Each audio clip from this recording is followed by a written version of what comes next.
Lovely.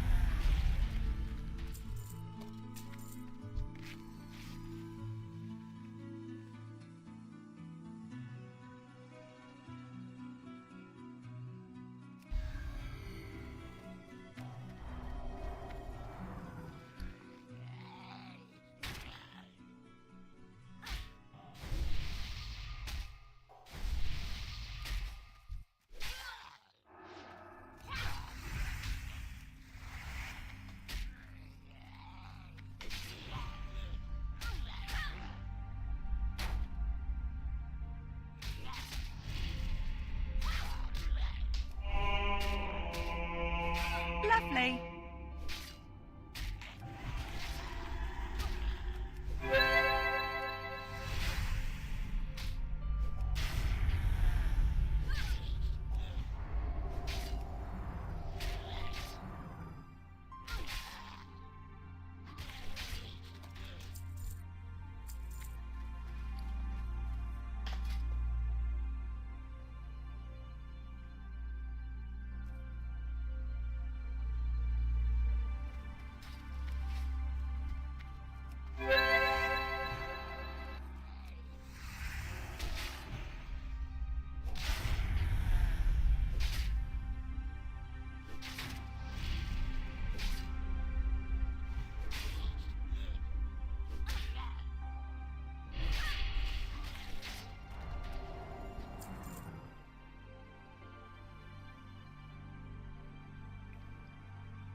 Lovely.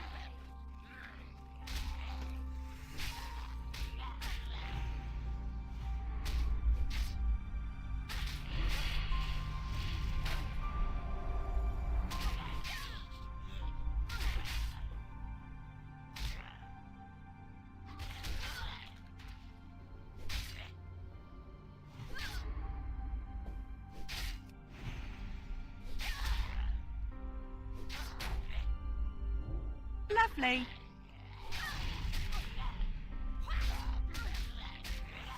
Lovely.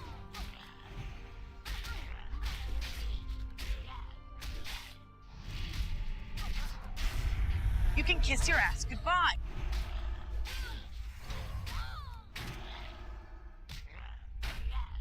Lovely.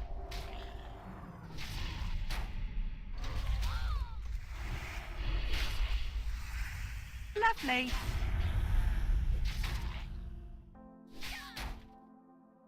You were screwed.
Lovely.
Lovely.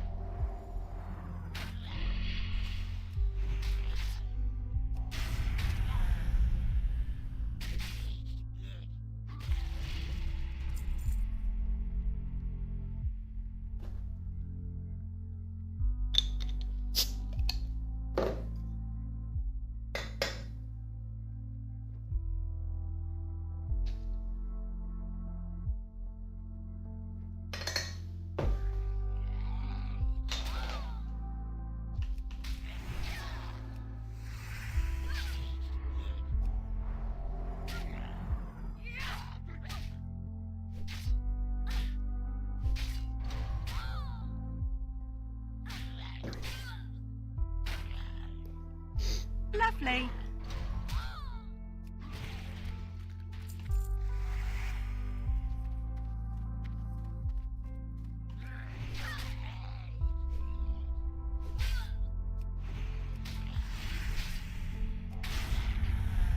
Lovely. Lovely.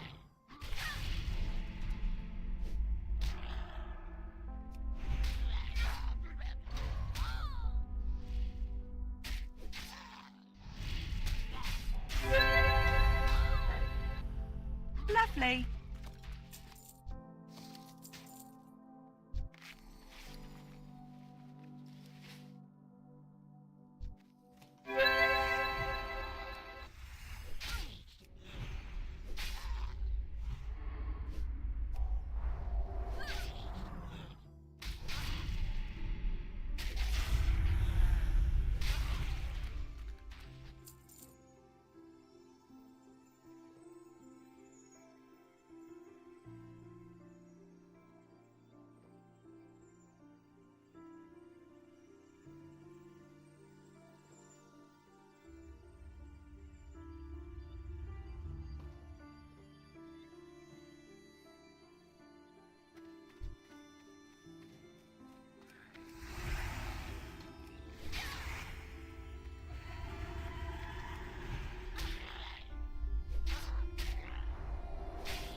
Lovely.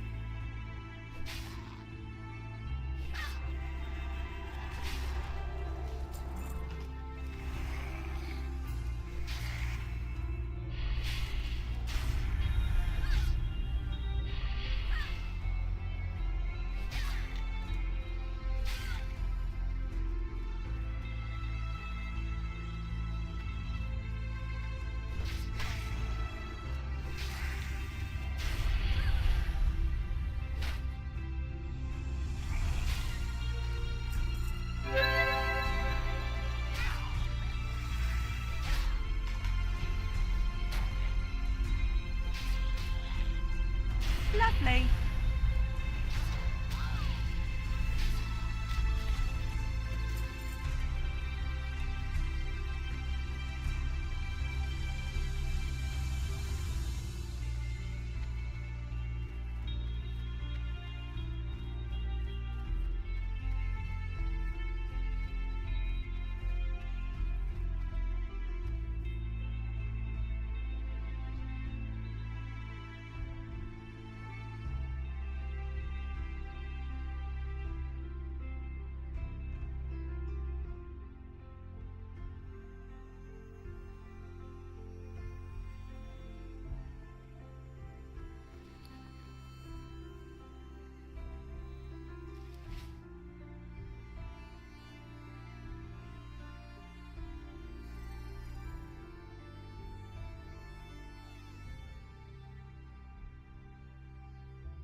Lovely.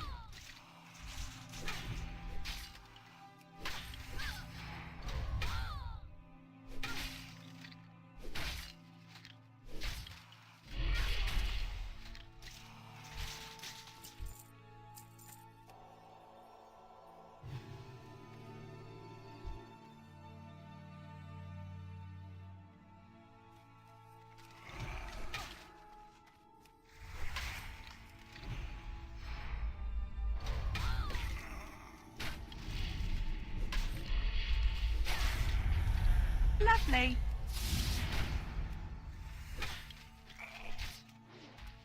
Lovely. Lovely. Lovely.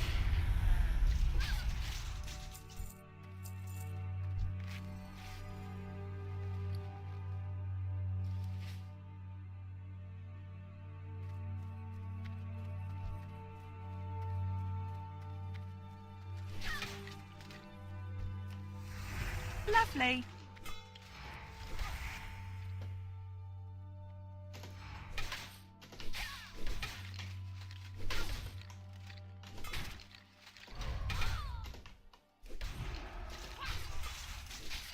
Lovely.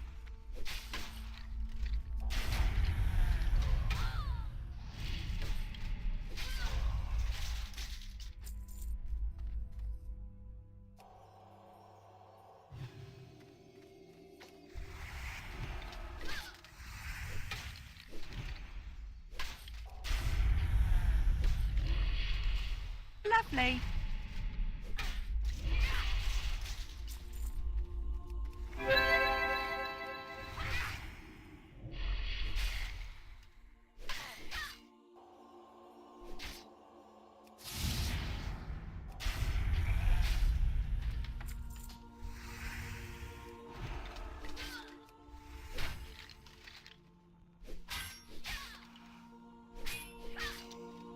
Lovely. Lovely.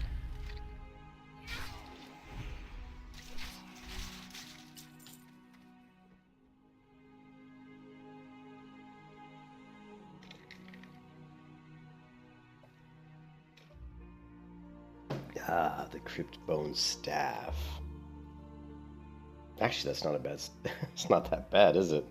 6 intellect, 4 spirit.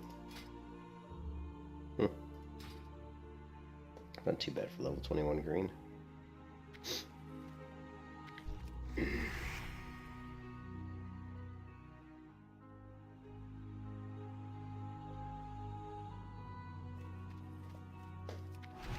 Lovely.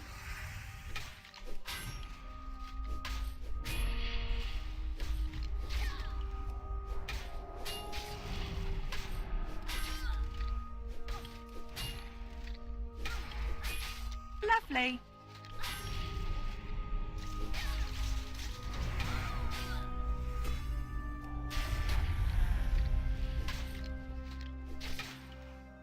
Lovely.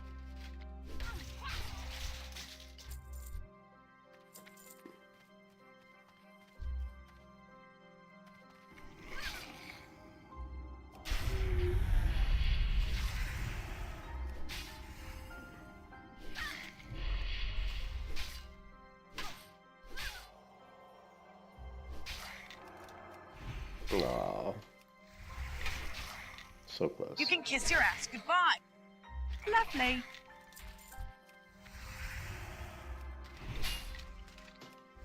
You can kiss your ass goodbye. Lovely.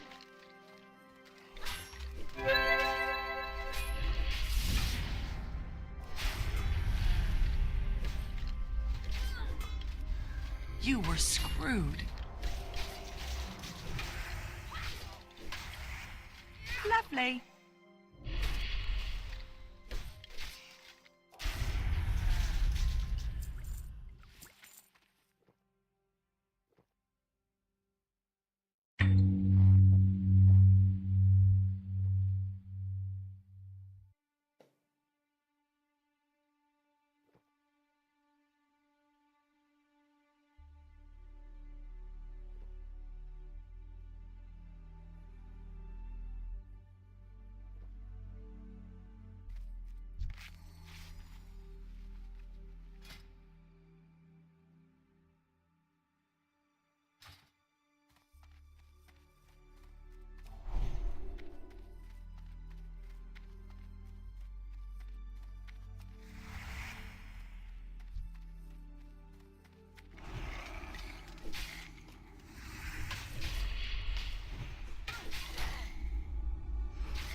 Lovely.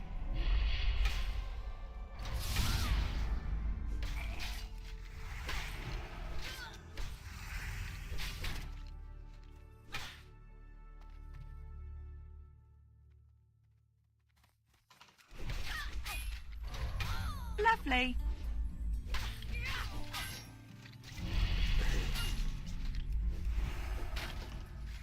Lovely.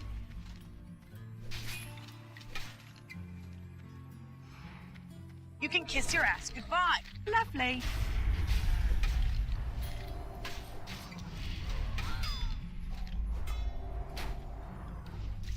You were screwed.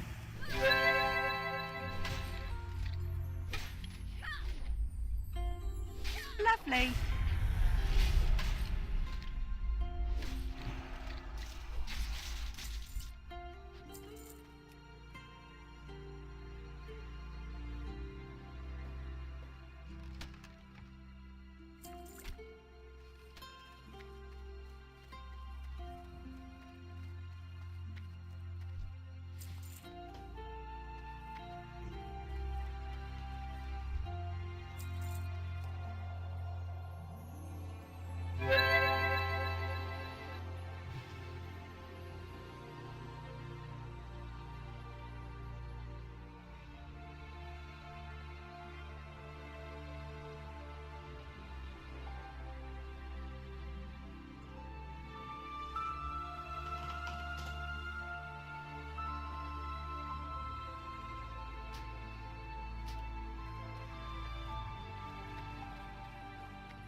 Lovely.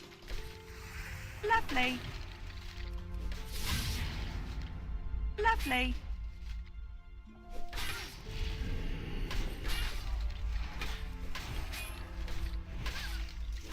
Lovely.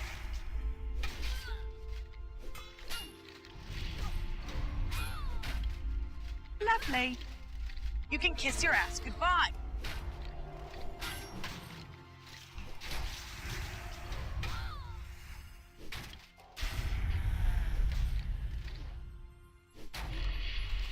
You were screwed.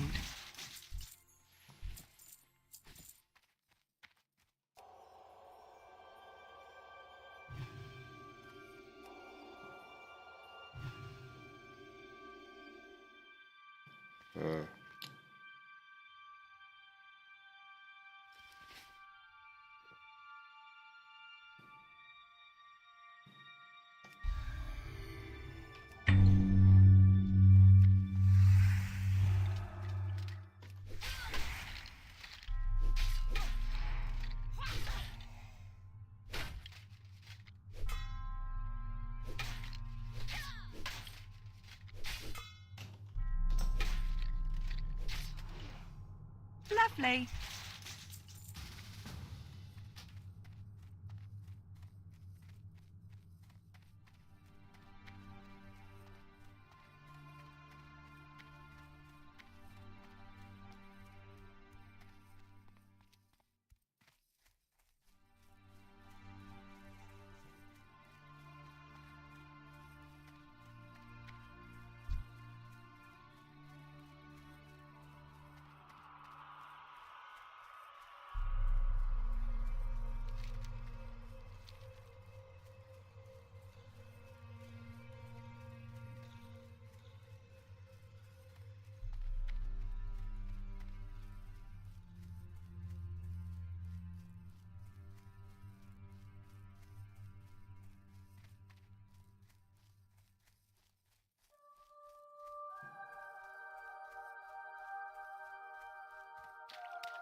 I buy and trade.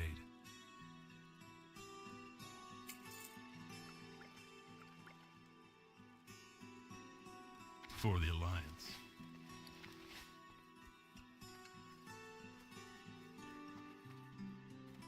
How are you? Safe travels.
Greetings.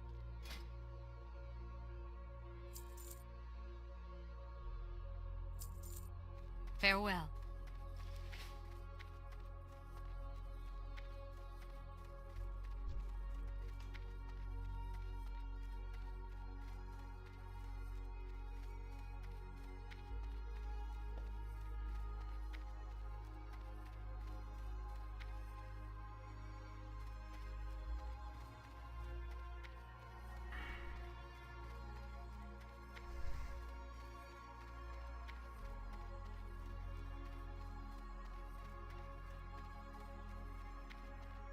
Greetings.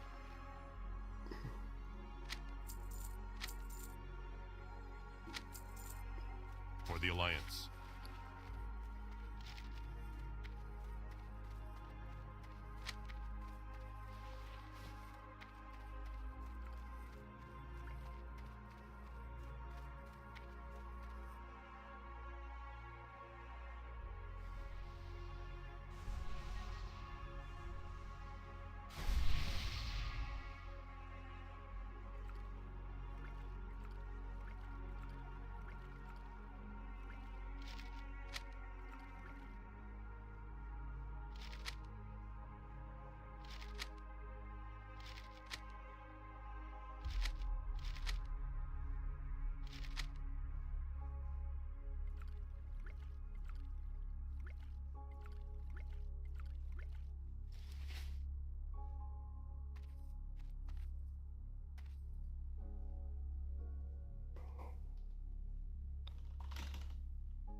Lovely.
Lovely.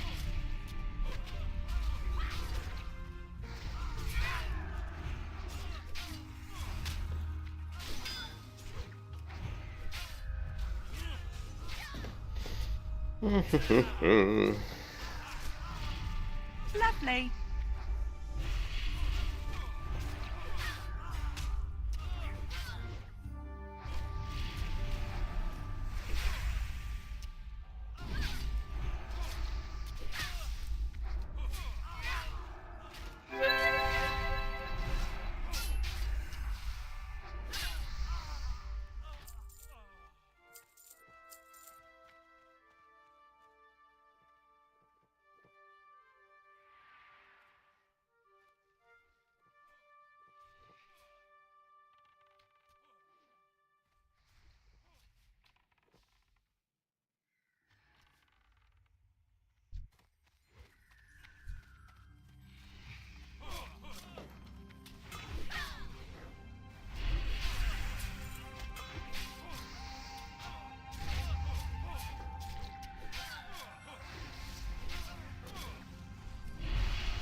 Lovely.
Lovely.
Yeah,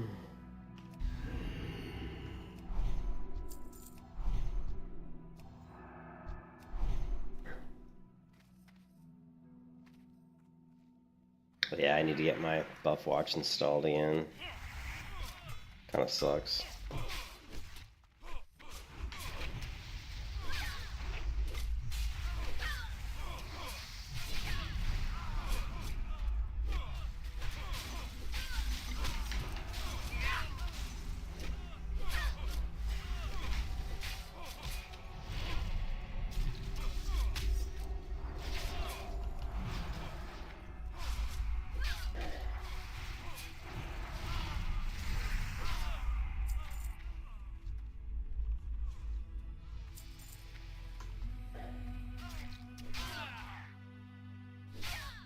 Outstanding!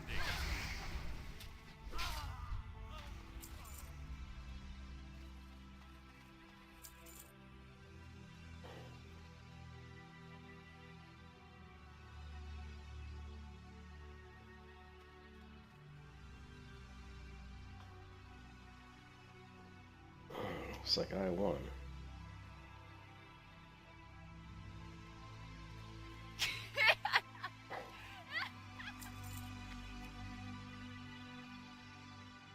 Epic loot? Not really.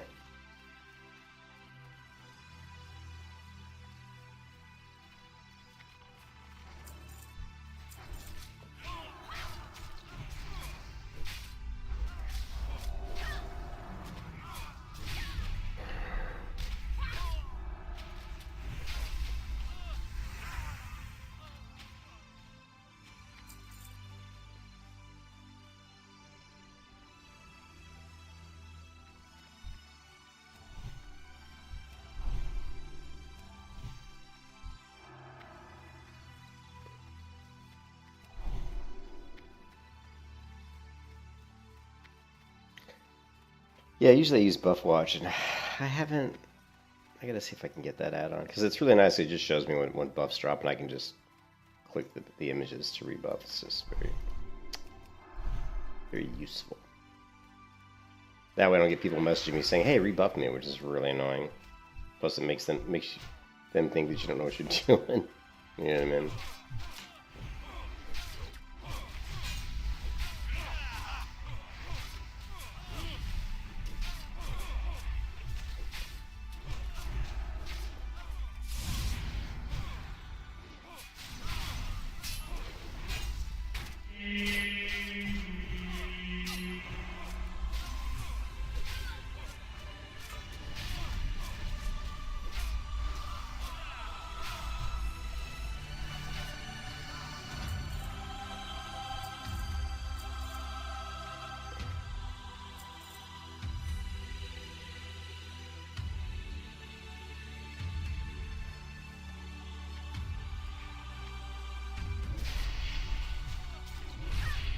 Multiple shadow bolts.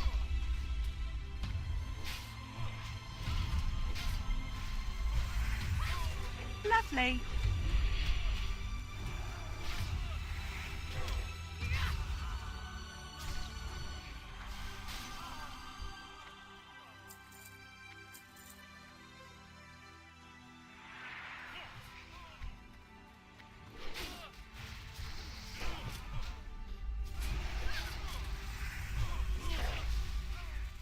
I'm not sure what that ability is. It doesn't look like Chain Lightning because it's like green. It must be an engineering item. It could be the headpiece. That's the Shrink Ray. Okay, I know a Shrink Ray.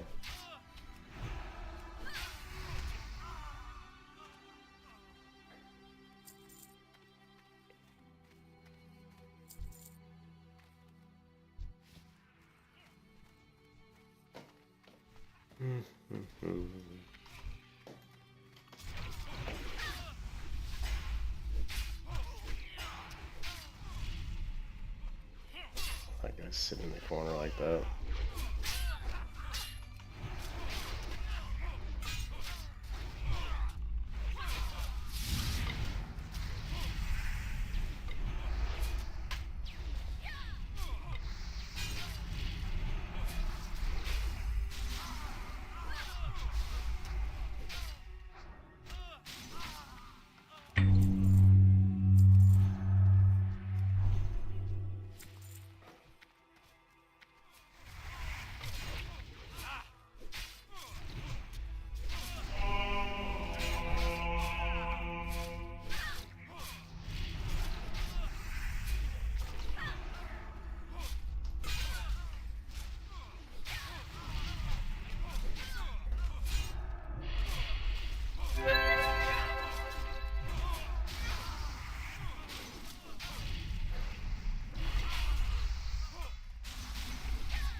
I like how he says, let me rebuff real quick, and then the tank goes ahead and pulls. It's like, let me rebuff, and the tank just, you know, runs off and pulls.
So how do we do? Let's see. What can I do for you?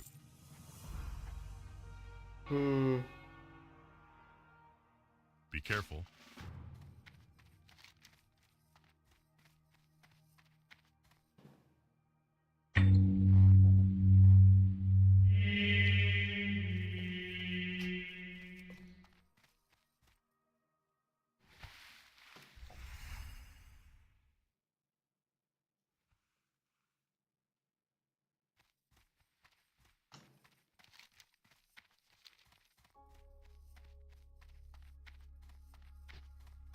King's honor, friend.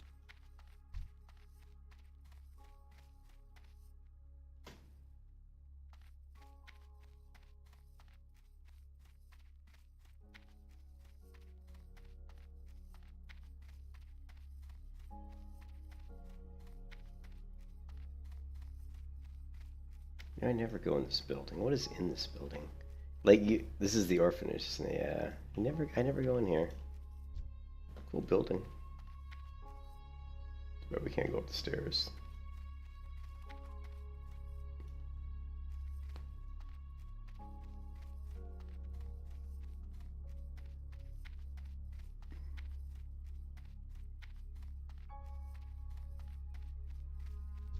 can I do for you?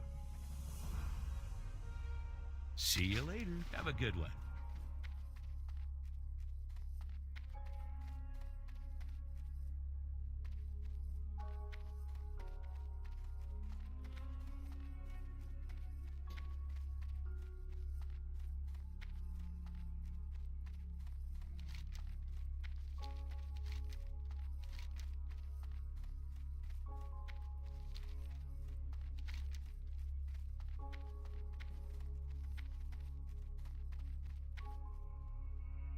Shit, you know what? I should pick up the missing diplomat.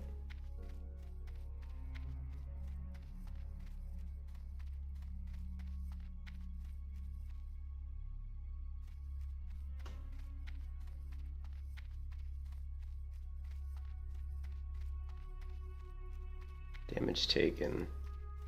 And the warrior. I gotta tell you, that warrior did a good job tanking. When you take 85% damage as the tank, that's crazy. That's like crazy good. His threat was crazy.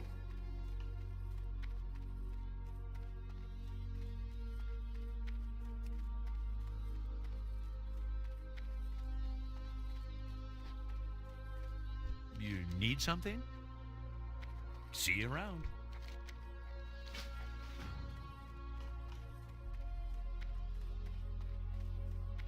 Let's see, healing taken.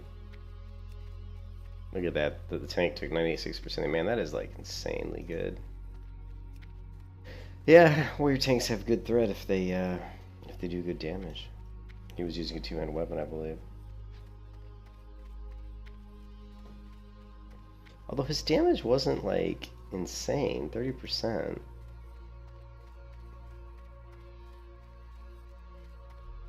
Wow, look at that. Like, that's insane. 40% of his damage was just white damage.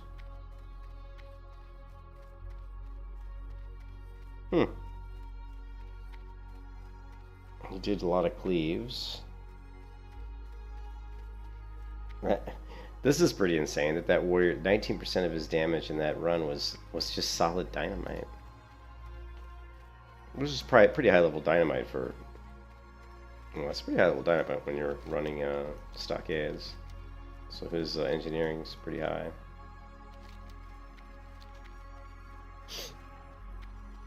That could have accounted for some of his good AoE threat, was just the dynamite.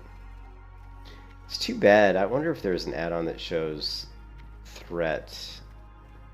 Like it'd be, I mean, I've got a threat, add-on, but I wonder if there's one that tracks like threat per second.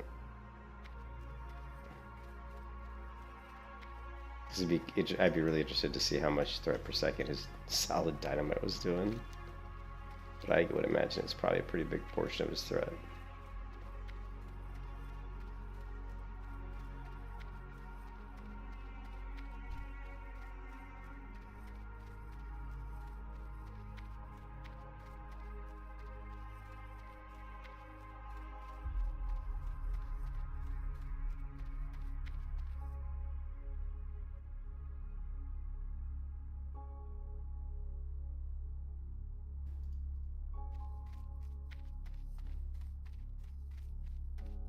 Need help? Light bless you. For the Alliance.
bless you.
Greetings. See you later.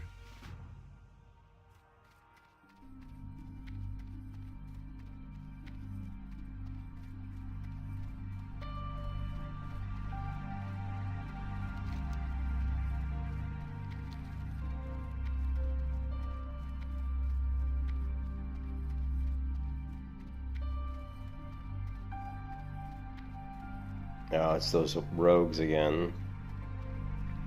Someone just posted in looking for group stealth horde gankers north of Red Ridge. They were doing that the other day. It's basically 3 rogues, like levels like 25, 40, 40, and like 50 or 60. It's honor, friend. Go with honor. So yeah, it's... I wish I had like a level 60 rogue. If I leveled another character on this server besides my priest, because I'll get my hunter to 60, but if I leveled another character outside of my hunter priest and this one on the server, I would definitely go rogue.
So close to 30.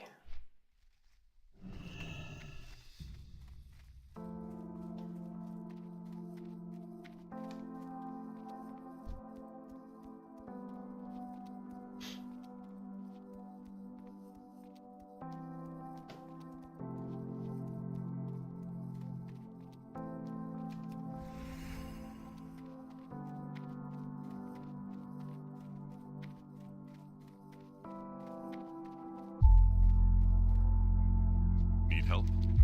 Be careful. What can can I do for you? For the Alliance, light bless you. Well met. Be careful.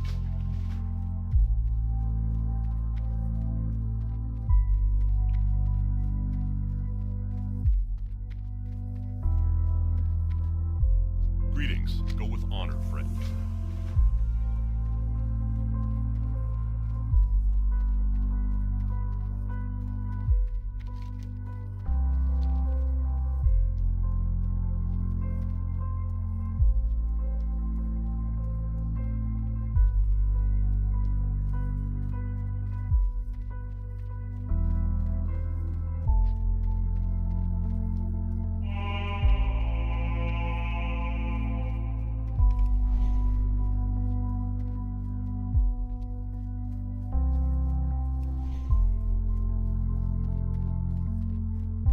Light be with you.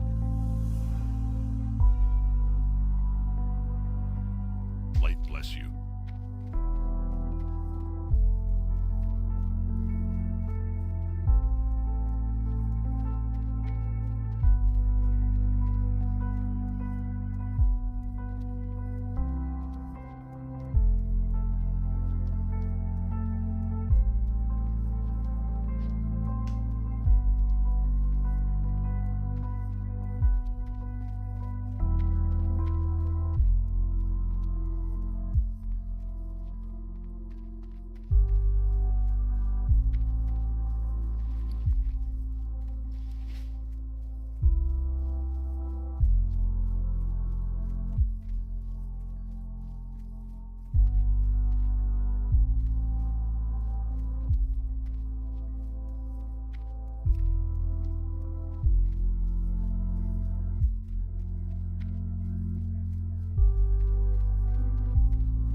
Can't believe they haven't fixed Opie yet.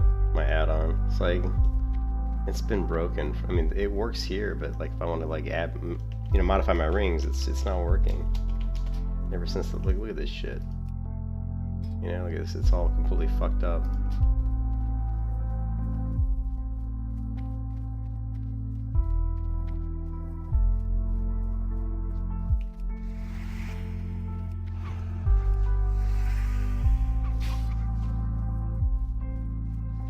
Lovely.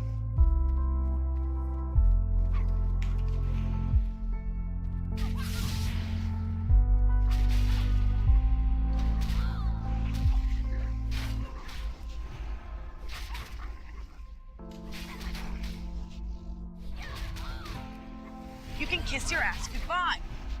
Lovely.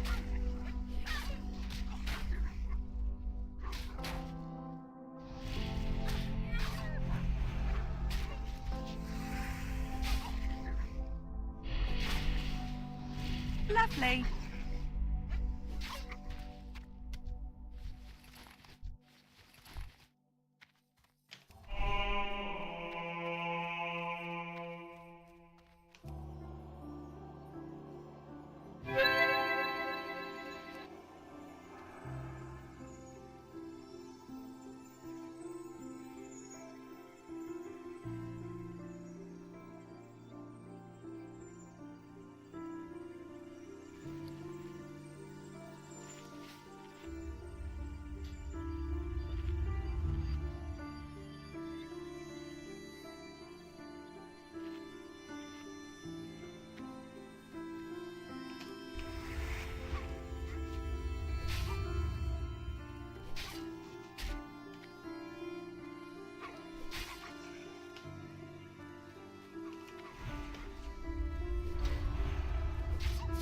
Lovely. Lovely.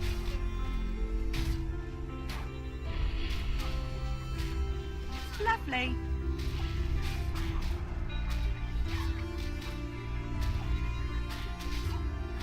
You can kiss your ass goodbye.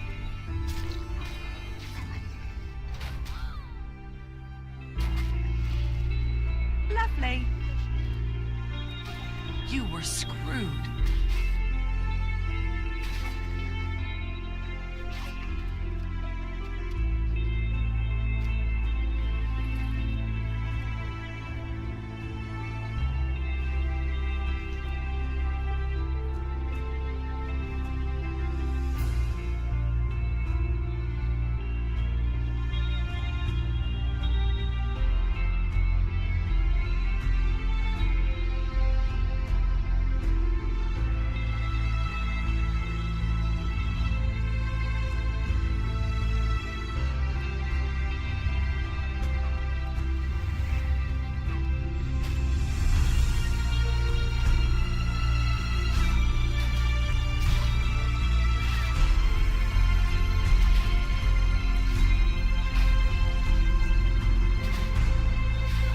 Lovely. Lovely.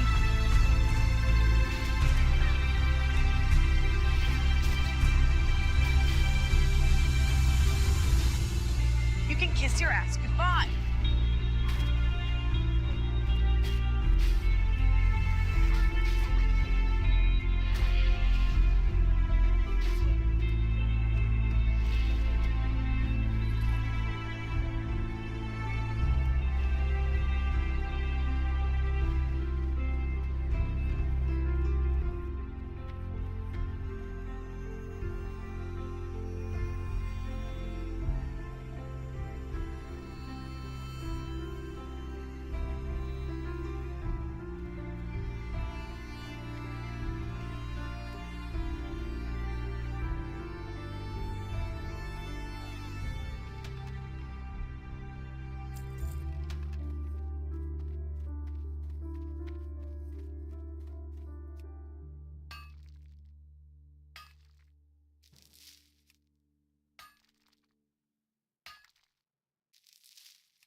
Lovely.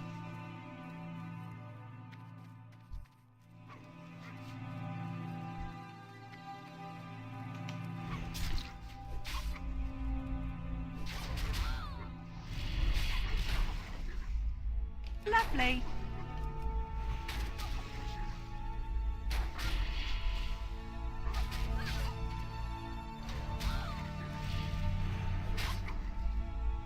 Lovely.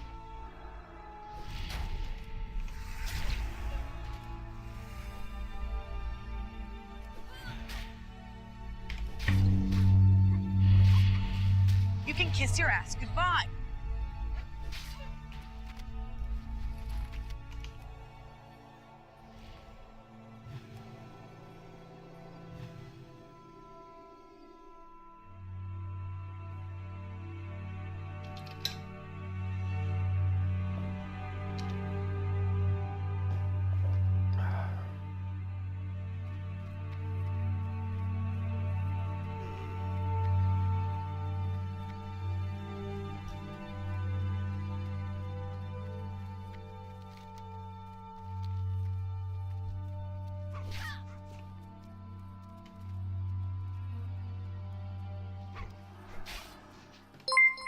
Lovely. Thanks for the sub. What is it, Zax? Oh, thank you for the sub, man. Appreciate it. Yeah, I'm just grinding out to... Just trying to use level 30 on the Paladin so we can grab Seal of Insight, which is going to be a huge upgrade for us.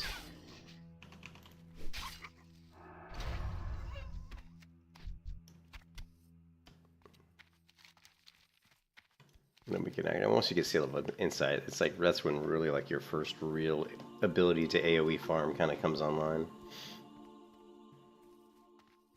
Like right now you can see when I'm AoE, pull like 3 or 4 mobs and my health gets pretty low, but with Seal of Insight that will no longer be the case. Yeah, Weaver.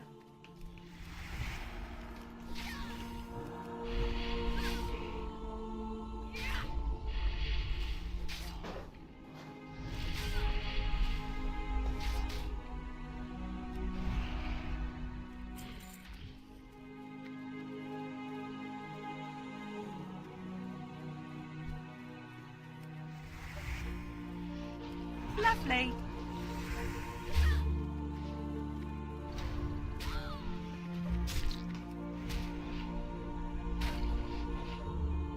Lovely.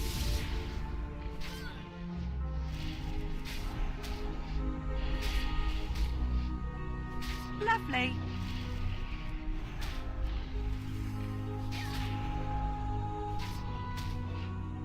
You can kiss your ass goodbye. Hey, how's it going, Saint? Alright, I'm probably gonna go to bed Lovely. Probably gonna head to bed pretty soon. Just try to hit level 30 here real quick. We're almost there. Finally. Oh, what's his name went offline though, didn't he? You can kiss your ass goodbye. Hey,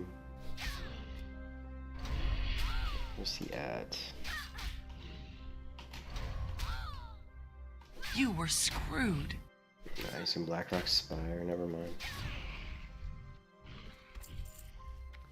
Never mind.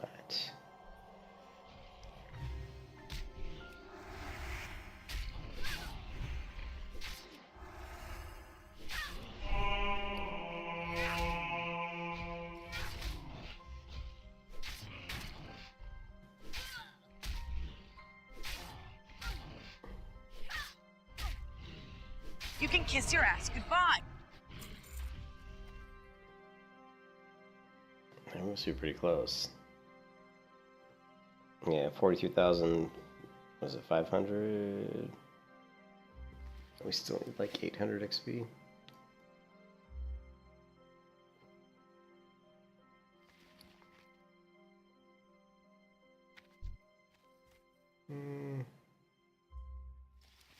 Yeah, we're fine.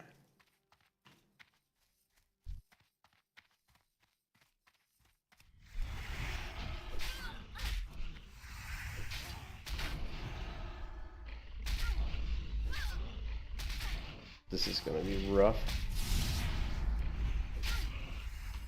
You can kiss your ass goodbye. Lovely. You were screwed.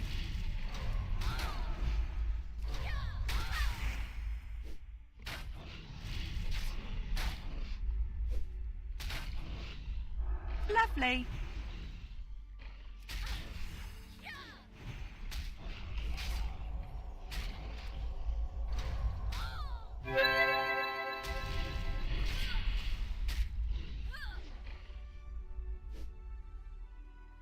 What's my favorite class? Lovely. You know, Hunter. I would probably. It's pretty close, but I would probably say Hunter is probably one of my favorite classes, just because I really enjoy. I really enjoy Hunter pets and the ability to like play around with. I think Hunter has a lot of. There's a lot of solo. There's a lot of content you can solo as a Hunter, and there's a lot of flexibility you have as a Hunter. Between pulling, between kiting, between PvP, between PvE, there's a lot of flexibility there, which I like. But I also like Paladin quite a bit. Paladin has quite a bit of flexibility. You can tank, you can heal, you can damage. Not the best damage, but it's not bad. So yeah, I would say Hunter, Paladin, but probably Hunter edges out Paladin a little bit. And then after that, it drops down to Priest and Rogue. I like Priest and Rogues quite a bit. If I'm going to heal, I'm definitely going to heal on Priest. Priest is my favorite healer.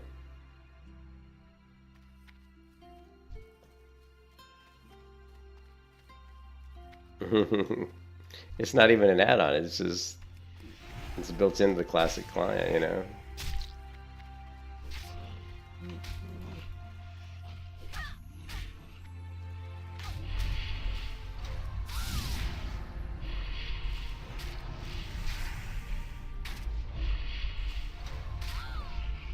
Yeah, I mean, Hunter's probably one of the most friendly. Hunter is one of the most friendly classes for a beginner, but it's also.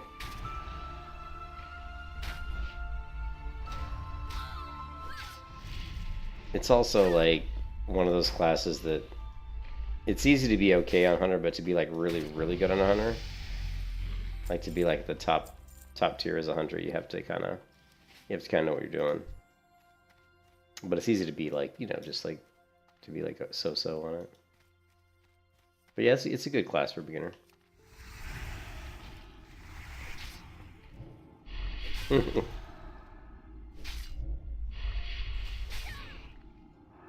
If you want to play, just play, man.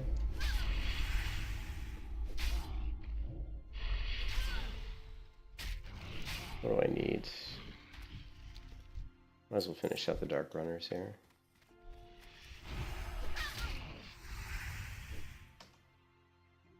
Lovely.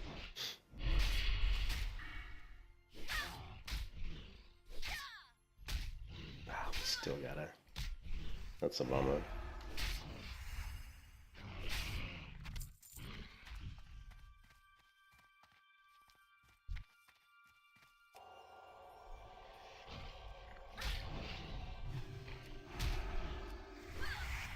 Wow, Hunter's good for level. Yeah, Hunter's good leveling class too. Yeah, they're Lovely. good all around.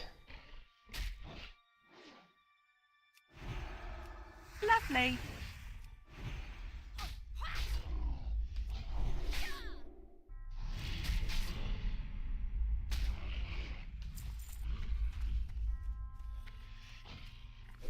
Is my Viking volume coming on? Alright. It's because my stupid Razer software always crashes. Yeah, my Razer software always dies and then I have to restart it. That's why it's low.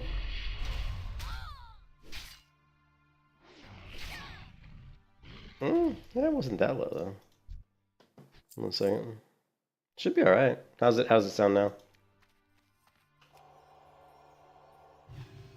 My Druid series? Oh my god. Druid, that must be a really old series. I haven't played Druid in a long time. Yeah, if you do a search on my channel for Paladin, you're gonna see probably thousands of videos. Not too many on Druid. I am not the best Druid. But I do love Druids. Druids are a great class.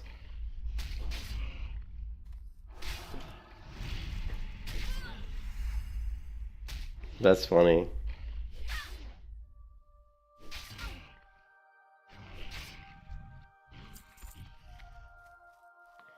I'm still a couple points away from being able to mine iron.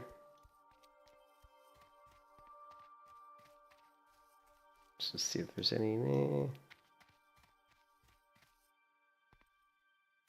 Yeah, Druid's fun. Man, Druid leveling series, man, that must be. Yeah, Druid can feel a little squishy, for sure. Until you get like bear form, and like in the very beginning. Once you get bear form, everything changes. I mean, you're very not squishy in bear form. But even so, Druid, like if you're doing, kitty later on, when you get your kitty form, you're still pretty squishy. You just have to use your, your heals correctly, and like I said, you can always swap into bear form if things get dicey.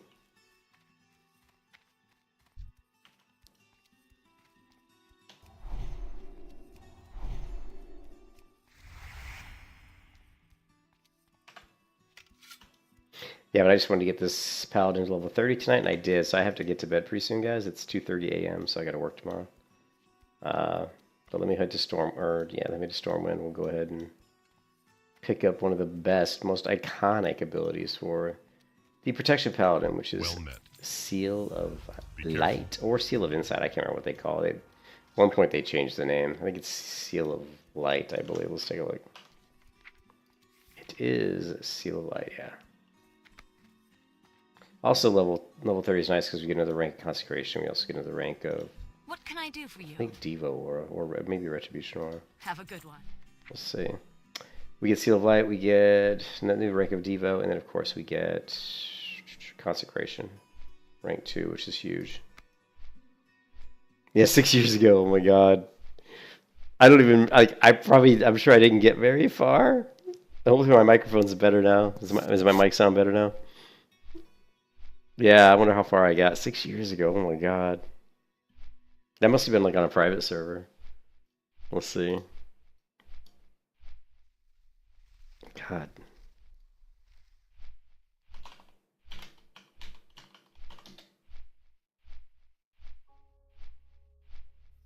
Alright, we're going to try something a little different today. Yeah, here it is, 5 years ago. Wow. What server was it? This had to be like on a private server. Yeah. Oh yeah, I did quite a few videos on it. It looks like I got up to about level 30 before I kind of stopped on the series. I don't know why I stopped, but probably ended up doing something else. Oh yeah, Zelch. Wow, that's Zelch comes to my channel still to this day. That was 5 years ago, man. Yeah, Druid's pretty cool. I mean, it's. I think if you watch this series, I think I definitely have a pretty decent understanding of Feral leveling. So I'm sure I go through some. I'm sure I probably. This is before I was using reshade, so the graphics, the graphical quality of the colors and stuff is pretty shit. You know, this is the basic like WoW, and it's in all its ugly glory. You know, before using reshade, man. Yeah, I don't play Turtle WoW really much anymore. Did I have some good tips? Well, that's good. Like I said, that was a long time ago, and I certainly don't play a ton of Druid, but I do like that. That would be a class I would like to go back and play again. But I mean, you can see here, even like in here, if I turn off all the filters, you know, like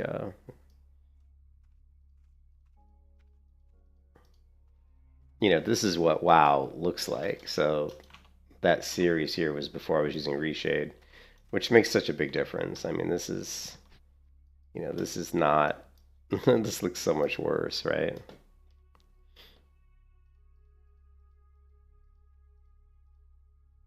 Compared to that, you know. It's a third-party program, yeah. You have to go to just go to website reshade.me.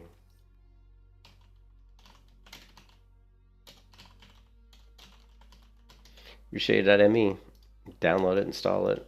Yeah, but it's definitely highly recommended. Let's go with the trainer. Let's go hit our Seal of Insight, and then we'll do. Yeah, Reshade's amazing. So, yeah, it's totally amazing. The game, it looks like it just makes the game look so much better. And the thing is, you can use it for any game. I mean, I use it for almost any video game I play. I use Reshade for. So, I don't really play a lot. I pretty much only play WoW. I like to only play like one game at a time, because most of the games I play are MMOs, and you know, MMOs take so much time that I don't want to like play other games, because if I'm playing an MMO, I want to devote all my time to that particular MMO just so I'm actually making progress.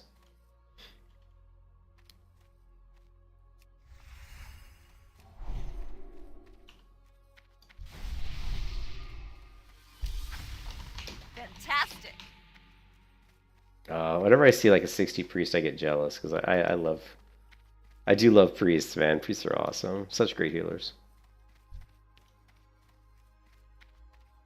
And when you think of like, when you think about class identity, like there's nothing that's stronger than I mean, when you think of, because really Dungeons and Dragons is what MMOs come from. For me anyway, when I think of MMOs, because I used to play Dungeons and Dragons when I was a kid, right, growing up in the 80s. And but when I think of like the most iconic class for any kind of fantasy RPG or MMO, to me it's always a priest. That's like the iconic, you know, priest, man, you know. StarCraft was your first PC game. Yeah, StarCraft's not bad. I always forget about these. I always forget about this tunnel. And I think is it this one? No, this one's dead end. I think there is a quest, I think, where we go down the other side. I can't remember if it's the tier 0.5 upgrade. Over here, there is a quest, I believe, where we go down. And it's so funny because it's like you hardly ever go down here. I forgot these little tunnels were even here. Yeah, it's this guy. Yeah, there's a quest where you end up going all the way down. Pretty sure it's the tier 0.5 upgrade quest. I mean, look at this shit. It's like you forget this is even in the game.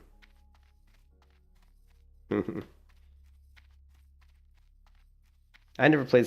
I think I played StarCraft like, you know, a little bit when it like a long time ago. I played it maybe a little bit, but I just played the solo player. I never played like any kind of like PvP or, you know, multiplayer version of it.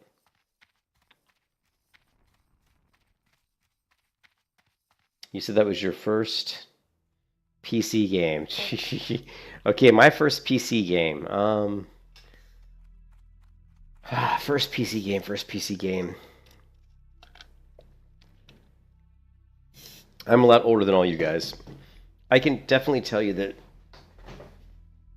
I mean, I don't even know what my first PC game. Two come to mind. I'm not going to count like Commodore 64 or any game system. So first PC game where I basically was on a PC, where I had to install the game, would have probably been Karateka, right? Pretty sure that was on an actual PC. It would have been Karateka or probably.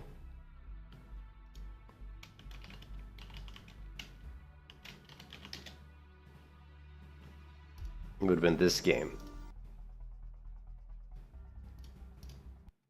Right here. And this is actually the color version too.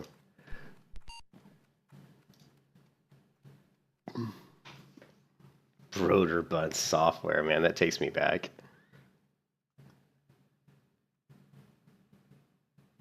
Do I know Battle for Middle-earth? I know the name, but I've never played it.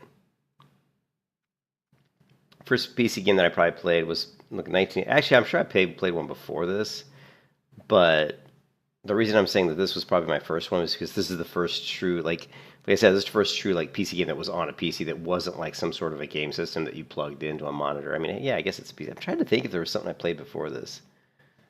You're trained in the way of karate. A karateka. Can you believe they called it karateka? So cheesy. Alone and unarmed, you must defeat Akuma and rescue the beautiful Mariko. Put fear and self-concern behind you. Focus your will on your objective. Accepting death as a possibility. This is the way of the karateka. Right?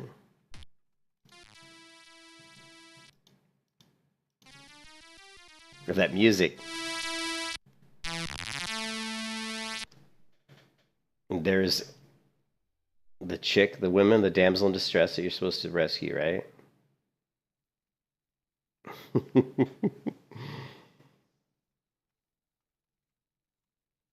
This would have been one of the first PC games I played.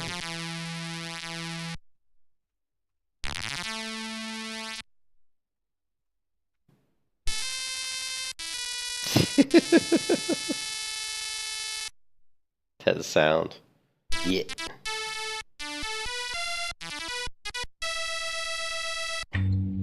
The hero shows up. Cool.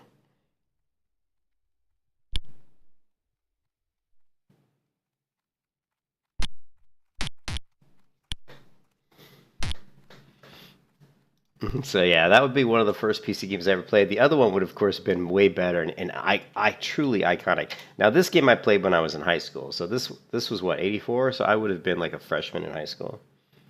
So this is probably one of the first. But the other, like the most iconic PC game I played back in the day that was a huge smash hit. This game was so big that when I was in college and you went to the computer labs, I swear like 30% of the computers in the computer lab was people playing this game. And it was MechWarrior 1.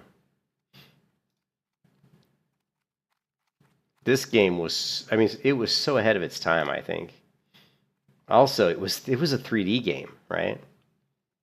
Check this out. This was MechWarrior 1. This game was massively successful. This was 1989, so this would have been my freshman year in college. Right? Crew status, mech status, right? So you're inside your Mech Warrior. Here's your mech display on the bottom right, showing your mech. Here's the damage to his left arm.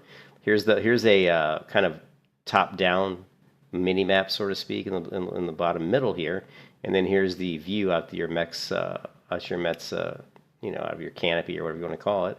And then on the left here, it shows your weapon display, and this is kind of like a weapon display that you see in any game, like any kind of, even like a fighter game, like Star Citizen or any kind of those like space games.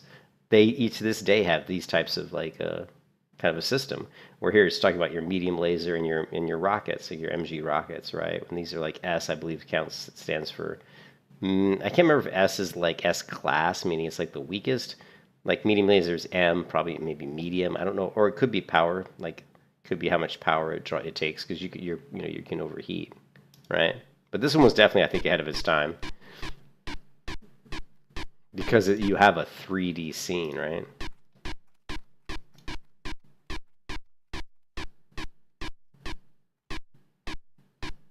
And you can target individual parts of the enemy body. Like you can shoot his right leg with lasers and blow his leg right off. So there's like some strategy to it as well. Now he fired his laser and his rockets all at the same time. You can actually see how they're all orange. He has them grouped, so you can group weapons up so that you only press one key, it'll fire all the weapons at once. The laser's red because it's on cooldown or whatever.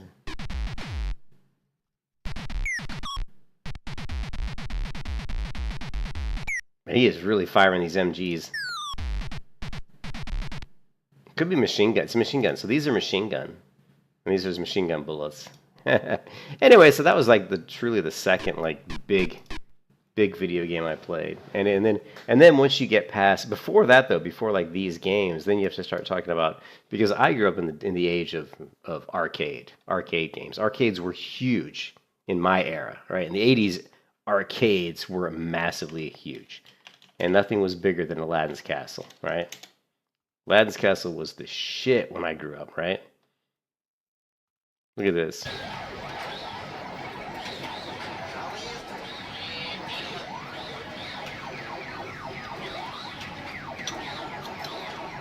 Dude, Missile Command.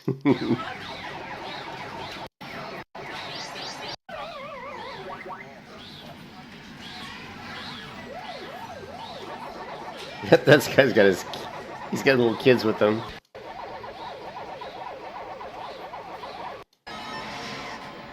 Look at these girls, man. So Defender, great game by the way. Yeah, so Defend. I don't know what they're playing here. It's hard to tell. Pinball games.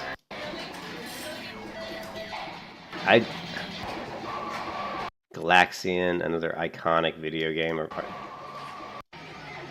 Oh, Star Castle. This game was badass. So this game, this game was cool.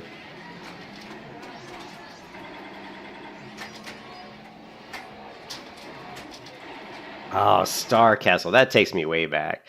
You had to blow through these guys. You had shields, and I can't remember I can't remember if you had to blow through their shields or if that was if you were the guy. I can't remember. Oh, Gorf, dude. I don't even remember. I remember Gorf, like, I don't remember what it's like, though. It probably was like... Now I gotta look up Gorf, because I don't remember what it was like. But I know the name. I remember the name. Gorf. Arcade. If I can type. What was Gorf? Yeah, see, there were a lot... Yeah, I remember this game. Dude, this is awesome. So... There were a lot, like because of the fact that Galaga was such a huge success. It was such a huge success. There were so many spin-offs of games that were very similar to Galaga or Galaxian. And I can't remember which came first. I think it was Galaxian. I think Galaxian came first, then Galaga. But there were other games like Satan's Hollow. Well, Satan's Hollow was my favorite kind of version of Satan's Hollow. Was badass, right? Satan's Hollow. Oh, Satan's Hollow, dude. The history of Satan's Hollow. There's even a documentary. There's a documentary on it, dude.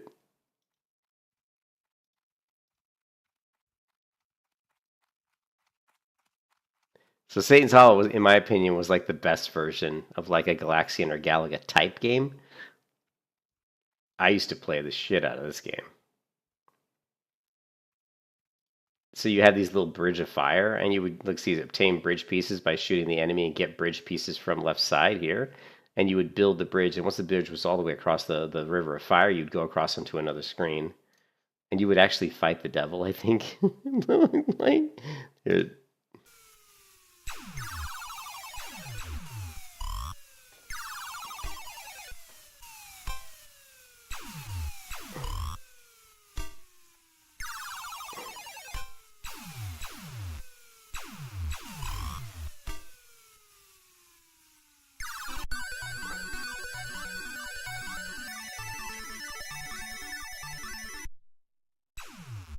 And now you're fighting like Satan. So it's called Satan's Hollow. So this is really Satan.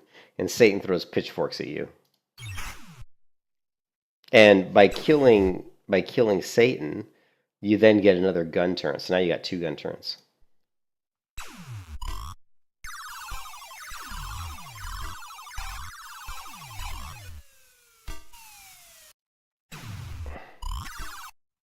And you can see the bridge gets bigger and bigger, and you have to keep building the bridge to go across. And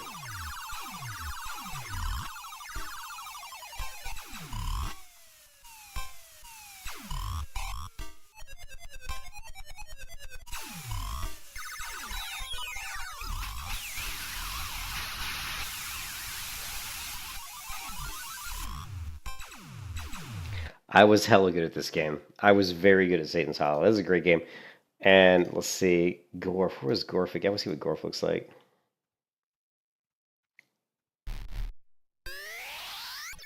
Oh, yeah. Oh, my God. So this is Galaxians. Weird.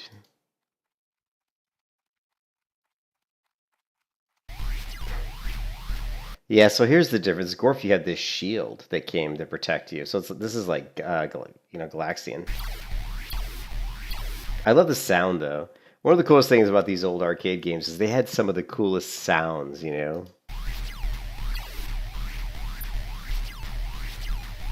But you can see the enemies, they start to blow through your shield.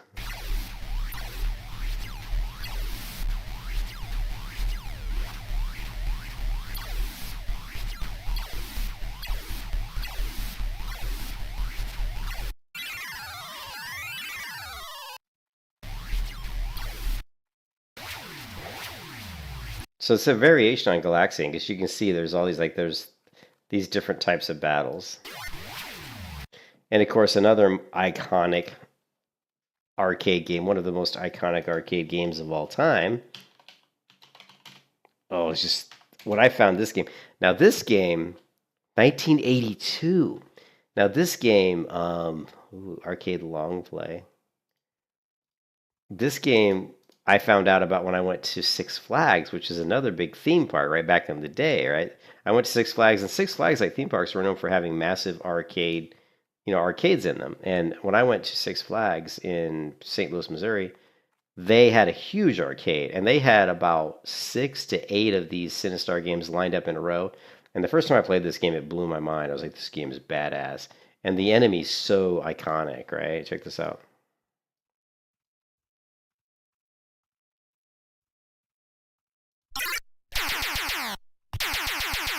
There's those awesome old school sound effects, man.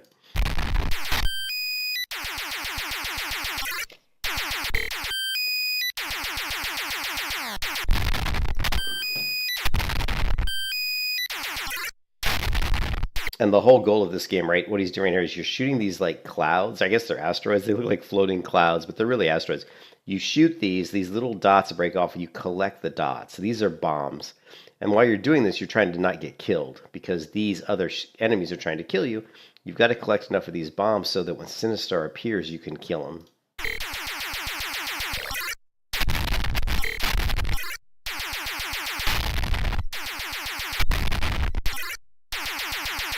And the bombs are represented by these little circles here. Those are all the bombs he's picked up.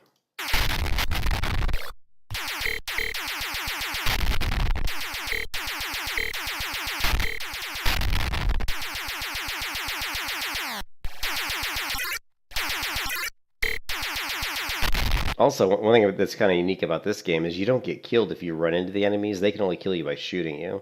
So you'll see him bounce off the enemies.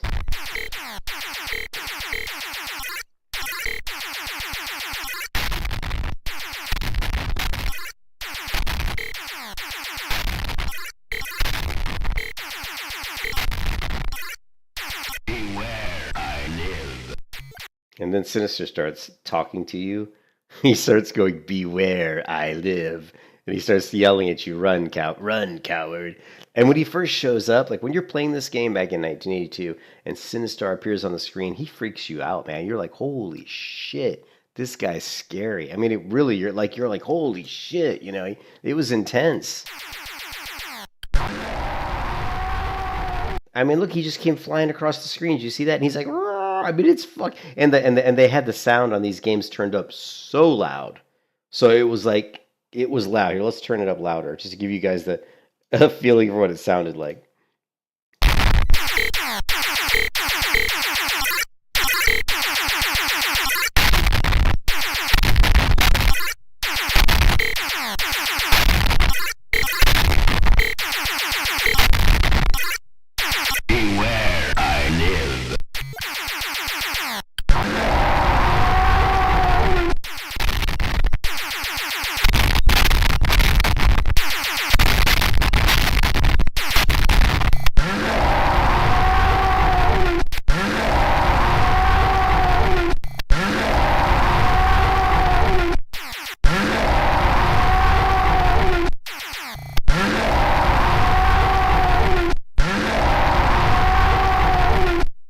So yeah, that was so the first time you play that game and that shit comes flying at you, he's screaming at you like that, it freaks you the fuck out. You're like, what the fuck? So that was Sinistar. That game was really cool. Like when you first play that, it's just like, oh my god. Another game that I was really good at, where I actually had my score published in a gaming magazine. There used to be this old gaming magazine. I don't remember what it was called. But actually, my high score, they would publish your high scores. You had to take I don't know how they did it. I think you had to take a picture of the game, like, which is pretty tough back then. You had to have you had to take a picture of it and then submit it to them, and they would put it in like a magazine. And I actually was probably I'd never seen anybody that was as good as this game as me, and it was called Wizard of War. Very unusual arcade game, right? 1980. And I never saw anybody that was as good as me at this game. And my high score got published in a magazine, and it was like, I think it was in the top 2 or 3.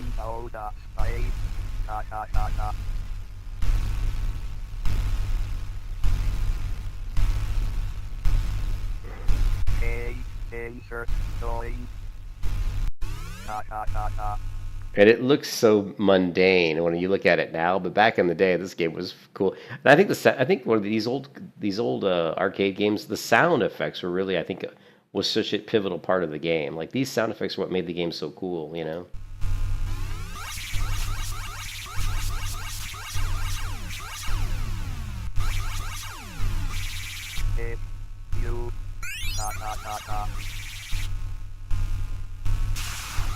And then you would go through all these.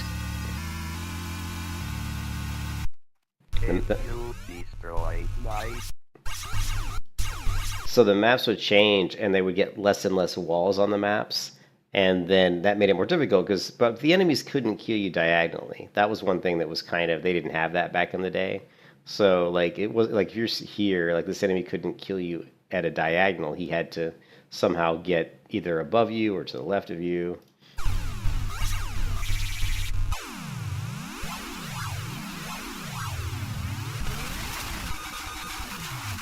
And then there's the Wizard of War, who's the top point. He like disappears and reappears.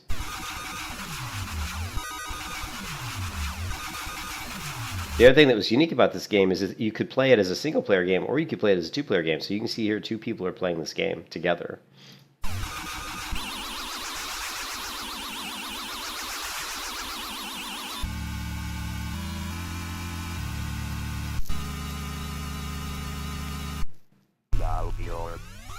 And this was the pit, which was the most difficult screen, right?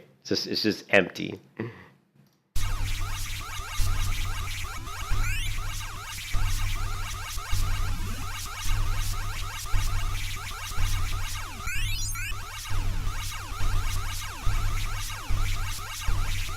They must have it on some sort of like God mode or something, because they're walking right through them, which is really weird. I think they have it turned on some sort of God mode so they can like show what the game looks like, I'm assuming. Because I don't know why they're not getting killed by walking through the mobs, you know. But that was Wizard of War. I was really good at that. And of course, another game that there were a couple games that I was so good at, I could go in the arcade and put a quarter in and play them for hours on like one quarter. The other one, of course, was Joust. I was a god at Joust as well. Also 1982 game.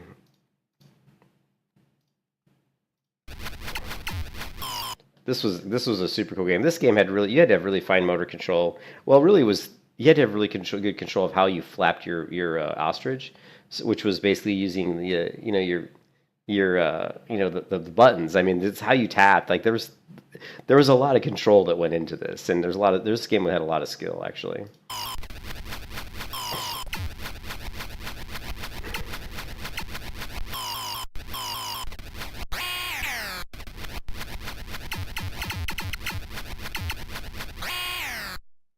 Yeah, same thing here. This is like in God mode because he's not getting killed. Like, so the thing in this game is you've got your jousting pole. If your jousting pole hits an enemy and your pole's lower than his pole, it kills you, right? Your pole has to be above his pole to win the joust. You can actually draw even if your pole's at the exact same height as his pole. You'll just bounce off. But other than that, I mean, you're going to get killed. Now you can kill this guy by hitting him in his mouth with your pole. And same thing, I think if you're above him, I can't remember if you're above him, if it kills him, or if you get killed or not.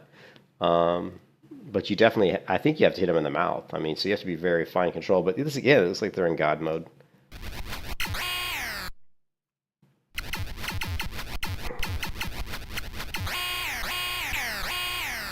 Because he's just bouncing off shit. Yeah, see like how he's bouncing off enemies? That wouldn't be the case. He'd be dead. But yeah, Joust was another game that I could put in like a quarter. I could put in 1 quarter and play this game for over 2 hours on 1 quarter. That's how good I was. Same thing with like some of these other games. Like Wizard of War, I could probably play for like an hour on a quarter, maybe long. I don't remember. Sinistar, whatever. I didn't play Sinistar. This game, Satan's Hollow, I could play for... I'd put in a quarter play for about 45 minutes. The game that I could play the longest, which was the stand-up version of Discs of Tron.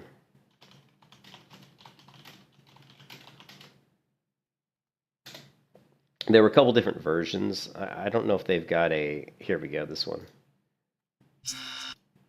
All right, Andrew, thanks for... Was this one. So they had different versions of Discs of Tron, but they had one that was this stand-up version that you actually stood inside it. And what was cool about this is it had it was enclosed and it had a black light in it. So if it was like a really dark arcade, it had this cool black light. Guard the game for us. It's like a little bump here for your butt. Yeah, there's a seat. You could actually lean against this. Some people could, if you're... So I guess you could sit on it, but usually you just leaned against it. And there's a little cubby hole for your feet right here, and you can kind of really lean in here like that. Yeah, like that. So, Yep. And there's a little bit of a lip, so you really feel like you're kind of inside. Like you said, yeah, that was the cool part about this game is you were really enclosed, and I could play this game for 3 hours on 1 quarter, like no joke. I'd go, like my brother would come to the arcade with me and I would go play this and he's like, oh, you're gonna go play Disc of Tron? He's like, I'll see you in a couple hours. I mean, literally. But we used to do that. We'd go to these arcades and you'd be there for like usually go there for about 3 hours. That's usually like kind of how long I stayed in one of these, was about 3 hours. It's like a photo booth. Right, it is. Yeah, remember like photo booths like at Kmart and stuff? It's cool. I had the upright Disc of Tron. Oh, it does? Yeah, so you can move on the later or when you die. All right, so it starts out kind of... I do like when you just can't... So this game was like really interesting. You had these 2 discs that you could jump back and forth, and the enemy was on them, and you basically had to throw your discs and hit them with your disc to kill them, and you could bounce them off the walls, and you can adjust the height of where you were throwing. There was actually a toggle, like some sort of... It's hard to explain, but you could adjust like up and down how high you were throwing. Seem to hit the guy. And then also they would throw these little like walls in the middle that block your bullet, you guys. And I don't know if you're supposed to like fake them out, like fire to the left and make them move to the right, and then oh shit. See, he got killed. You don't fake him out. That's not true. You don't fake him out. If you try to throw directly at the guy, he's gonna move out of the way. So your best bet to kill enemies is usually to go off the wall. So the more complicated your shot, the less likely they are to dodge it. So if I throw one that bounces off here, and then comes at an angle this way and hits him, he's less likely to move out of the way than if I just throw the disc directly at him. So but if you throw a disc directly at him and you know that a lot of times they'll move a certain direction, like I could throw a disc here and then throw one here, what happens is he moves away from this one into this one. So there is a lot of strategy but yeah, I was super like ridiculously good at this game. But yeah, that's just some games. These are some of the biggest games that I played. So when you talk about like video games, like my first PC games, sure, I played those. But when you talk about real video games, these are the games I grew up on. And then, but the first real game I ever played was Adventure. Oh, no, it was Dungeons and Dragons in television. This here is probably the first actual video game outside of Pong. Right, if you count Pong as a video game, that would be the first game I ever played. After that, I would say it was probably this one. And this was Advanced Dungeons and Dragons. I don't know what they tell what year. It says 1982. But this was a game that was played on a game system called Intellivision. So, now we're really going way back. Of course, then there's other really big Dragon's Lair, Arcade, you know, some other iconic games, right? This was Laserdisc. This is one of the first Laserdisc games.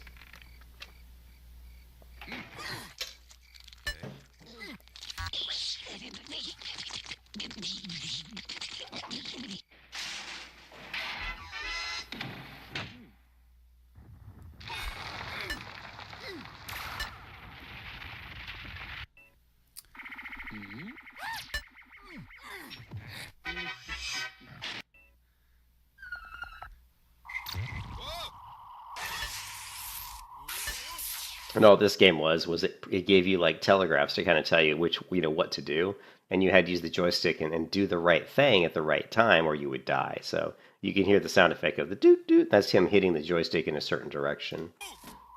You can see here there was a quick indicator saying you got to go left or you're going to die. So then he's got to hit the joystick within a certain amount of time left. Again, here was the indicator to the right. Although I don't think like that indicator that we're seeing, that didn't exist in the game. Like somebody's putting this on the video. Like that indicator did not exist in the game. You would just see the fire. You had to know, oh, I got to go the opposite direction. Now there were some, at least I don't think that was. Now there were some indicators like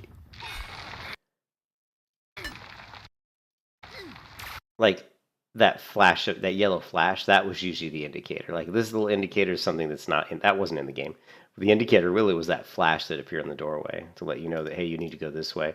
But yeah, this game was actually really tricky because the amount of frames that you had to do the maneuver wasn't very long. So it was pretty tricky. I don't think I ever even won this game. Like I played it and I got, I'll see, maybe I can't remember if I won this or not. It was really finicky with the frame, with the joystick. And a lot of times it depended on if the game got beat up a lot or the joysticks were kind of worn out. It didn't work as well. So it just felt like you'd put in a quarter and you'd get like a certain point of the game and you'd hit the joystick, but it wouldn't register. And that's why I didn't play it as much because the joysticks, this game just seemed to break. Like the joysticks seemed to wear out really quickly so that when you were hitting the joystick to the left or to the right or whatever, it wasn't registering that you did that. So I kind of just didn't play this game a lot because of that, because I thought, well, that's kind of bogus, Yeah. Ninja Turtles.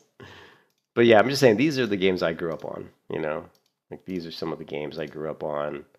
Satan's Hollow, I think it's so cool that they have a documentary. Of Satan's Hollow. The year is 1981, and Bally Midway is 1981. Like, that's just so crazy, man. And Gorf. Gorf was it was an amalgam. Anyways, we've got to hit, did we hit our trainer? We got to hit our trainer. We've got to learn our stuff here. Do they buy light feathers? Not usually.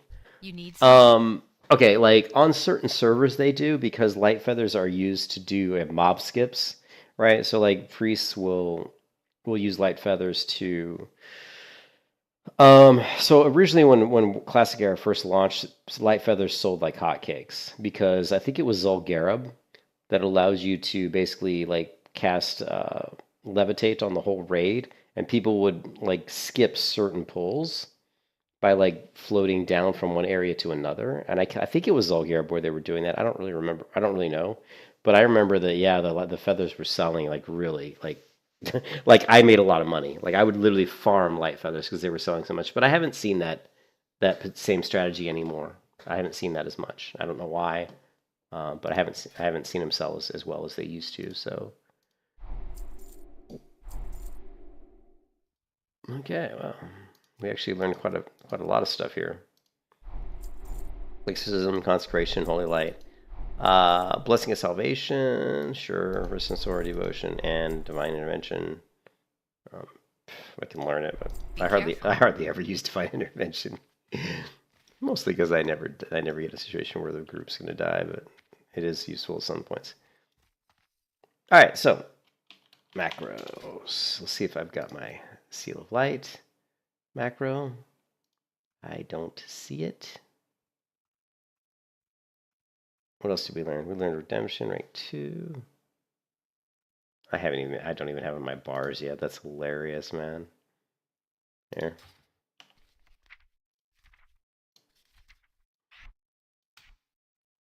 We got exorcism rank 2, which should upgrade automatically. I did not. So the thing with exorcism is you got to be careful with exorcism. Because it's highly mana intensive. So a lot of times, where is exorcism? Here we go. A lot, like you can see, it takes 85 mana, whereas this is 135 mana, and then you have to look at the damage. It's 102 top end versus 176. A lot of times I use rank 1. As I get more mana later down the road, like for now, I'll stick with rank 1, but what I'll do is I'll take rank 2 and I'll drag it down onto the bar here. And that way, I can just drag it over. I can say, oh, you know what, I'm going to use rank 2 here, you know. But right now, you know, I'm using rank 1. But yeah, play around with exorcism because it takes a lot of mana. And then what I do with consecration is I put the lowest rank on 2, on my 2 keybind, and then I put the highest rank on Z. And so I always have 2 ranks of consecration. I have usually like not always the lowest rank. Like later down the road, I might have like a rank 2 or rank 3 consecration. I can't remember how many ranks there are. I think there's only like maybe 5 or something. Here, let's take a look.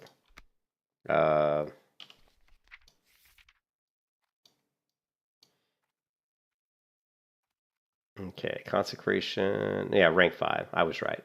So usually at like end game, I'll probably have like rank 2 or 3 on my number 2 keybind, and then I'll have rank 5 on my Z keybind, and I'll use rank 5 on the initial pull. So when I go into like a level 60 dungeon, my first thing I do is I'm going to drop rank 5 consecrate because I'm trying to get the most threat. But after that first one, then I'll only probably drop rank 2 consecrate from then on because I'm just trying not to like completely blow my mana pool. All right, we've got Holy Light rank 5, which is fine. You can down rank Holy Light, but since I'm a tank, I don't really worry about it too much.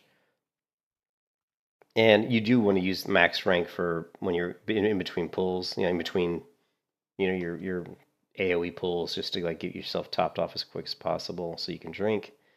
Blessing of Salvation, good for when you're tanking, for blessing those pesky, annoying people.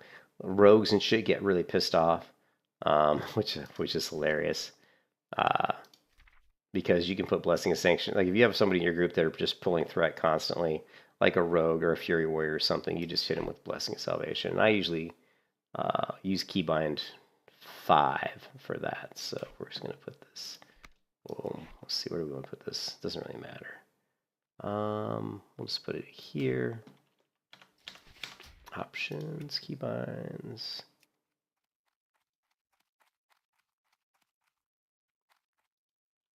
And I usually use keybind 5 for that.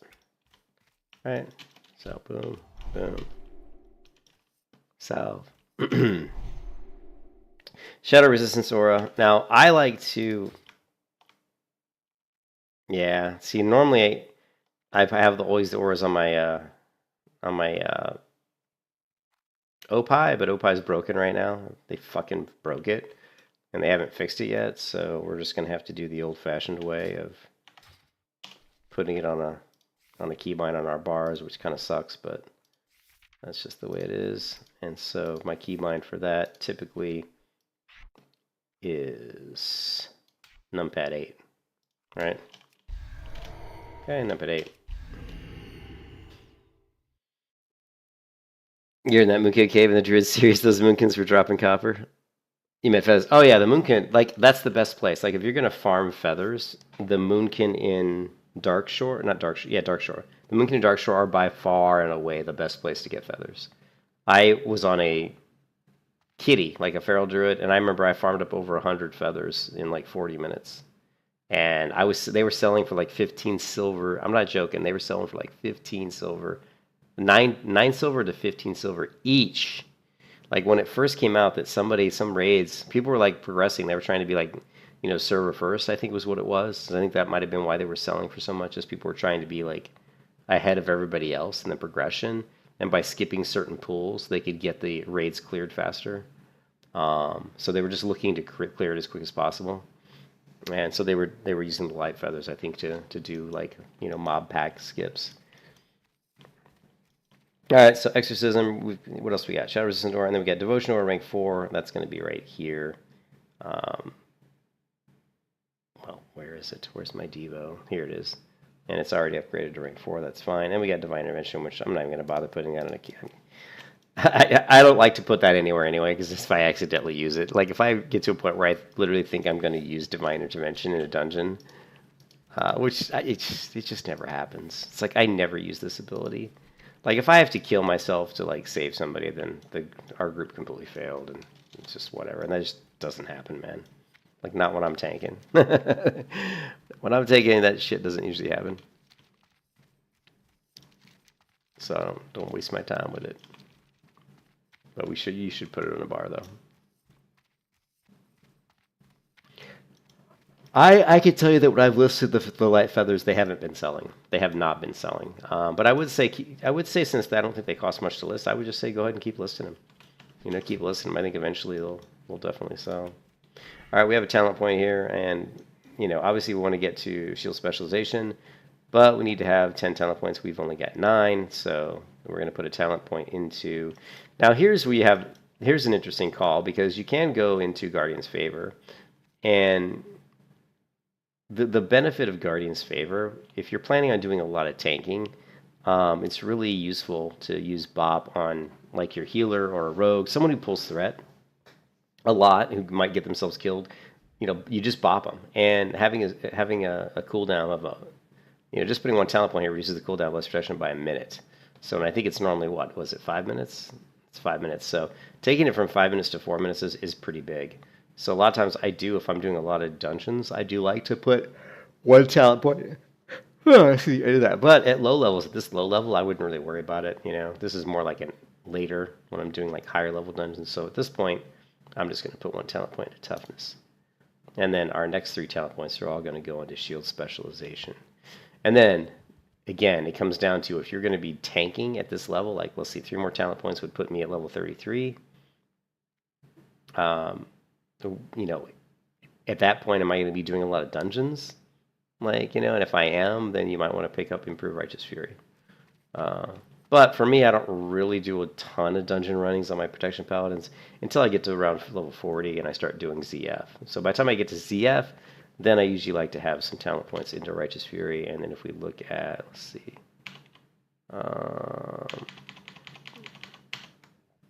Here, this is my end game kind of AoE tanking build that I like to use. And you can see I do have 3 talent points into Improved Righteous Fury. I have 1 talent point into Guardian's Favor, and then of course I like to grab Blessing at Kings. I think Kings is just what I like about Kings is it's like it makes things a little bit easier, because if you're running a dungeon and there's it's just like a lot if you don't have Blessing at Kings, it's like, oh, I gotta throw Might on this person, I gotta throw like Wisdom on this person, you know what I mean? You're constantly like throwing these different blessings. But if you just have Kings, you can just Kings everybody. People don't complain too much. Like if I give like Druids Kings, I give like Warriors Kings, people don't complain too much because it increases all their stats. So it just makes buffing a group a lot easier. You know, I can just, I'll just throw Kings on everybody. There's going to be certain classes that are going to probably prefer like a rogue might prefer might over kings, just because it's probably going to make it's definitely going to make him do more damage. But kings gives out, it's going to give him more survivability because they have a greater health pool. So it's just nice to have kings, I think. Anyways, I'm going to bed. It's much too early in the morning for me. But that was pretty cool, going down memory lane on some of these arcade games that I used to play. I'm trying to think if there's anything else. The cool thing, I showed you like MechWarrior 1. MechWarrior 2 was like a huge increase in graphical. Everything about MechWarrior 2 was a big upgrade, right? You went from MechWarrior 1 to MechWarrior 2, and here's so 1995, so it was a while, Oh, here's MechWarrior 2 Clan Wolf. Clan Wolf was like an expansion. Wow, they got a whole whole thing. And here's MechWarrior 2 Remastered. Wow. But this is a really cool. MechWarrior 2 was really good.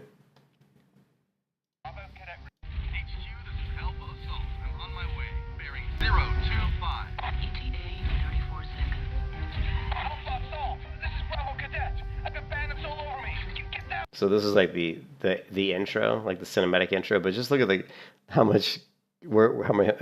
far graphics had come from like 1980. So remember, MechWarrior 1 was 1980, I think 89, and then MechWarrior 2 was 95. So just in a span of 6 years, the graphics had drastically, upgraded. And then MechWarriors 2 Ghost Bears or Clan Wolf, yeah, this one. Yeah. So this is what MechWarrior 2 gameplay looked like in game. It doesn't look that much better, but it was way better. Like, and then of course there was MechWarrior 3, but the gameplay, I don't think it was quite as good. Yeah, of course it looked a lot better. Again, this is like another 3 years down the road.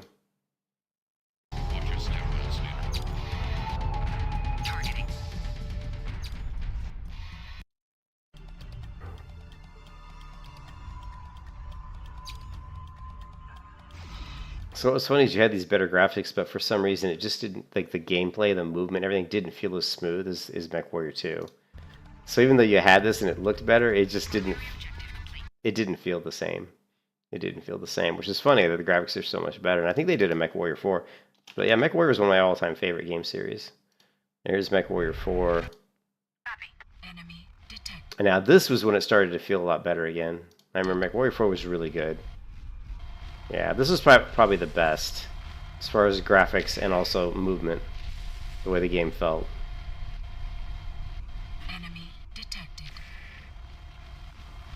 Warning, heat exceeding recommended level. Target's destroyed. Exceeding recommended level. Target destroyed. Of course, if you want to go to the top of the spectrum for like, you should go to Star Citizen, right?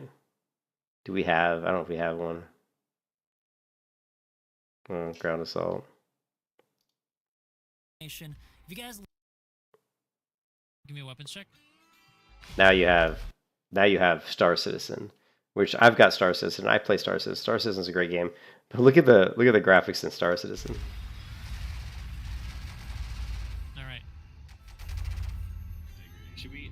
But notice how Star Citizen feels like it evolved from MechWarrior. Like you see these kind of HUDs-up displays. You see like your shields down here.